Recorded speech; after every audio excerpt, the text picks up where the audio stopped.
Masih bersama dua pemain tunggal andalan bulu tangkis Indonesia, juara All England 2024 Jonathan Christie dan runner-up All England Anthony Ginting. Jojo waktu habis buka-buka itu tadi kaos, langsung laris kan di iklan ya. Ya, Kalau misalnya melihat dulu dan kemudian dianggap jadi minim prestasi, apakah kegiatan di luar lapangan dan hal-hal yang menyangkut komersial itu memang cukup mengganggu atau mempengaruhi performance nggak, Jo? eh, ya kalau dibilang mengganggu untuk saya pribadi itu tidak mengganggu jadwal latihan sama sekali. Karena saya juga bilang sama manajer saya nggak mau diganggu jam latihannya. Jadi untuk dari segi itunya sendiri sih saya merasa tidak terganggu. Tapi mungkin memang karena pada saat itu setelah habis juara Asian Games terus juga dapat tawaran iklan segala macam, mungkin pada saat itu memang prestasinya menurun, jadi ya mungkin pandangan orang seperti itu. Sama halnya juga mungkin ya dengan tahun ini kalau misalnya bisa dibilang biasanya orang atlet habis merit itu akan turun prestasinya segala macam, tapi ya sempat beberapa kali pertandingan dari awal tahun kan juga sedikit menurun juga lah gitu. Dan ya puji Tuhannya waktu di All England ini bisa dibilang membuktikan ya, jadi kayak saya sendiri juga merasa ya memang nggak ada nggak ada sangkut pautnya gitu loh, nggak ada hal yang karena ini prestasinya jadi turun, karena itu prestasinya jadi turun, nggak juga gitu. Oke, misalnya Jo, aku misalnya yang kita tahu legenda bulu tangkis Rudy Hartono, ia mengkritik minimnya prestasi tunggal putra, bahkan bisa jadi finalis All England aja enggak. Ya mengatakan dalam 24 tahun terakhir ini, berarti itu bahkan sudah 6 tahun lalu.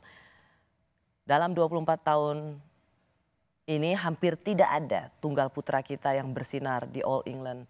Apalagi akhir-akhir ini tunggal putra kita seperti tenggelam. Lebih-lebih lagi di All England dan kejuaraan yang bergengsi seperti kejuaraan dunia dan Olimpiade. Lalu ada Taufik Hidayat menegur Anthony dan Jojo karena gagal total di All England 2019. Sekarang kan yang diandalkan Anthony dan Jojo. Saya berharap dengan kesibukan mereka di luar lapangan, sebagai atlet mereka juga harus prioritaskan latihan. Kalau aktivitas di luar itu hanya tambahan, jangan sampai mengganggu performa di lapangan. So, mana nih? Ya sama sih. Maksudnya ya kalau saya pribadi saya tahu responsibility saya apa, saya tahu tanggung jawab saya apa. Ya saya sebagai atlet pasti saya kasih all out di waktu saya di badminton. Kadang malah kita ngorbanin waktu buat sama keluarga juga. Iya. Maksudnya ya mungkin itu yang orang lihat di luar kan. Maksudnya kita juga apa ya? Ya kita kan nggak posting, gue lagi latihan nih tiap hari.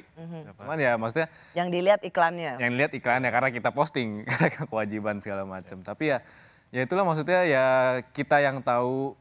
Saya juga sama Jonathan kebetulan satu manajer juga, jadi kita memang kita wanti-wanti kalau memang ada tawaran ya di luar jam latihan.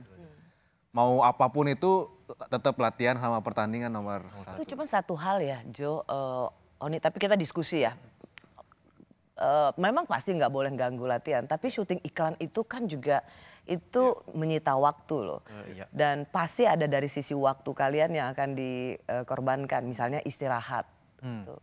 So, apalagi sekarang kan jadi pahlawan yang mengembalikan kebanggaan, kepercayaan diri, bulu tangkis Indonesia. Pasti akan banyak yang menawarkan iklan. Sebenarnya seberapa tempting atau seberapa besar sih godaan untuk berada di komersial itu? Godaan sebenarnya ya itu balik lagi ke kitanya juga sih. Kita kan bisa menolak juga gitu. Ya mungkin contohnya seperti sekarang ya, mungkin Anthony sama saya juga pasti mendapat tawaran lah untuk beberapa iklan juga gitu. Cuman kalau saya pribadi mungkin saya untuk sementara ini menjelang Olimpiade juga sebenarnya saya nggak mau ambil dulu sih. Jadi ingin lebih fokus lagi di bulu tangkisnya aja, persiapan bulu tangkis. Oni? Sama sih. Maksudnya ya memang bukan banyak yang bilang ya. Kayaknya kita juga sepakat berdua sama pelatih juga. Maksudnya ini menjelang Olimpiade memang bukan harus ada yang dikorbankan. Justru malah banyak yang harus dikorbankan gitu. Maksudnya apapun itulah, you name it. Kayak maksudnya ya waktu jalan-jalan, keluarga, holiday apa segala macam memang kita harus korbanin itu dulu sampai nanti Olimpiade gitu. Nah nanti kalau udah Olimpiade bebas lah mau ngapain gitu. Kita lihat nanti gitu. Jadi sekarang perjalanan sampai menuju Olimpiade ya kita maksimalin semuanya yang kita punya gitu. Jadi kita kasih waktu kita kasih tenaga pikiran kita ke persiapan ini. Jadi ya meskipun ada tapi kita tahu, maksudnya ada tawaran segala macam, kita tahu batasannya kayak gimana. Karena kalau yang saya tanemin tuh, ya orang-orang tahu nama saya dari badminton gitu. Jadi nggak mungkin saya ninggalin badminton untuk hal itu gitu. Jadi ya saya pasti kasih all out di badminton sih. Ya, sebuah konsekuensi logis sebenarnya atlet yang juara itu menjadi bintang iklan.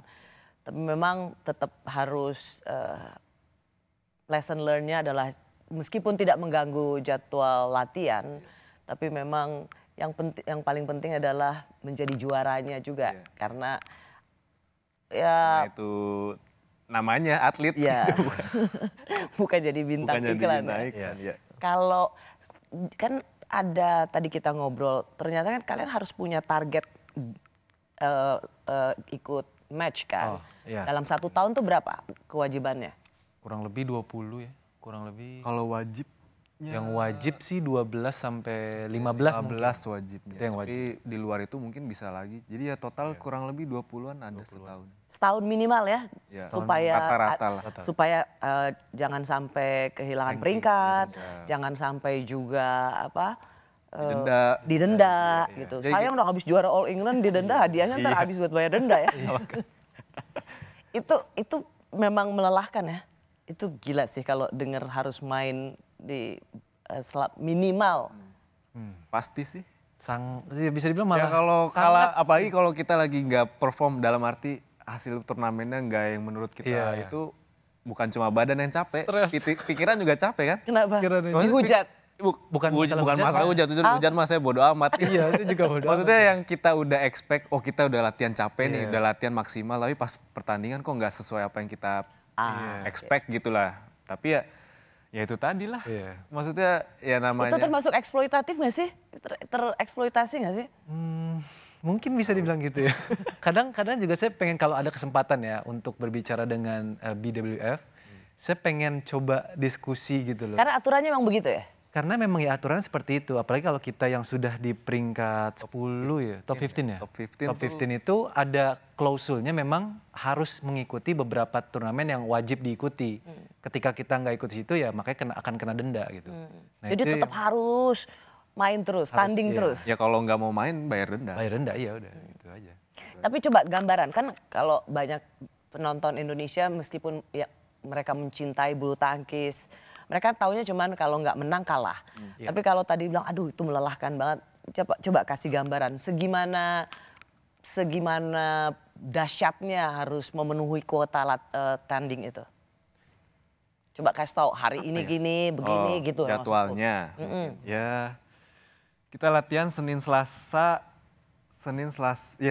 sampai Sabtu. Ya sehari 2 kali, kecuali hari Rabu dan Sabtu. Rabu dan Sabtu pagi aja setengah hari. Kalau Minggu full libur.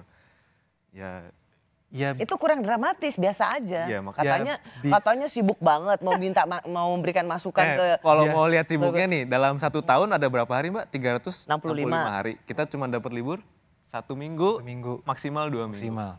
Maksimal 2 minggu. Itu di akhir tahun. Sama kami juga cuti boleh 2 minggu. Kita nggak ada cuti. Kita nggak ada cuti. Seminggu itu aja. Tapi kan ada libur weekend. Ya kan weekend Mbak juga libur. Iya. Ya berarti kan sama aja. Berarti nggak usah kasih masukan ke. Kalau pertandingan kan nggak libur. Iya juga. Pertandingan kita sebulan tuh minimal 2. Iya. Minimal bisa 3. 2 minggu. Itu kita nggak pulang ke rumah, kita ya jauh dari keluarga juga. Ya, aku justru bilang, ayo kasih tahu dong gimana supaya penontonnya terpukau. Wow, gila, sibuk banget, pahlawan badminton kita luar Gak perlu biasa. tahu lah, biar kita aja, kalian gak akan kuat gitu. Iya, itu keren. Itu keren. Gak dramatis ya, kurang ya? Kurang, katanya sibuk banget. Wah, mau kasih masukan ke ini WBF, mana biasa aja. Ya pasti pengorbanan waktu sama keluarga, terus juga ya harus traveling terus setiap saat dengan ya kita nggak pernah resiko perjalanan itu akan seperti apa, nggak pernah tahu. Ini aja datang ke studio Kompas TV di Rossi baru bangun, lemes tadi turun dari Belum tidur, mobil, belum tidur. Ayo lebih dramatis lagi supaya orang lebih terharu. Ayo nggak apa-apa, aku kasih kesempatan. Ya pokoknya intinya ya kayak gitulah. Ya, dapat sih gambarannya bahwa kita sering hanya melihat menang kalah, hanya melihat di kejuaraan yang besar misalnya, yang exposure besar. Tapi sebenarnya di balik itu ada pertandingan-pertandingan lainnya yang itu adalah bagian dari kewajiban kalian.